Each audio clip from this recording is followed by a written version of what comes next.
Hello বন্ধুরা, শুভ দুপুর। তো আজকে শরীরটা খুব খারাপ লাগছে, তার জন্য আজকে একটু তাড়াতাড়ি চলে এসেছি। আর কালকেও শরীর ভালো ছিল না, কালকে আমাদের ম্যারেজ অ্যানিভার্সারি ছিল। তো দুপুরে যা করা খেয়েছি তোমাদের শেয়ার করেছি। রাত্রে কিছুটা কিনে নিয়ে আসা হয়েছে, আমি কিছুই জানি না, ছেলেরা সব করেছে, ভাসুরের ছেলে আর আমার ছেলে মিলে। তো যাই হোক, ছোট্ট একটা পার্টি হয়েছিল, তো তোমাদেরগুলো শেয়ার করব পরে। আর আজকে কি কি দুপুরে মেনু হয়েছে এই দেখো, আজকে মঙ্গলবার।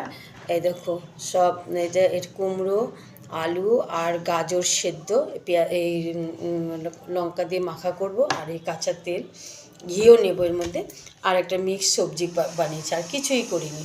আর এই যে গরম গরম ভাত।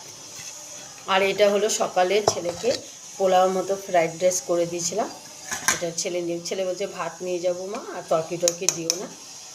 ও দুপুরবেলা দই কিনে নেয়, দই দিয়ে খেয়ে নেয়, দই বা রায়তা দিয়ে খেয়ে নেয়। আর এই যে ভাত করেছে, এটা গরম গরম সাদা ভাত।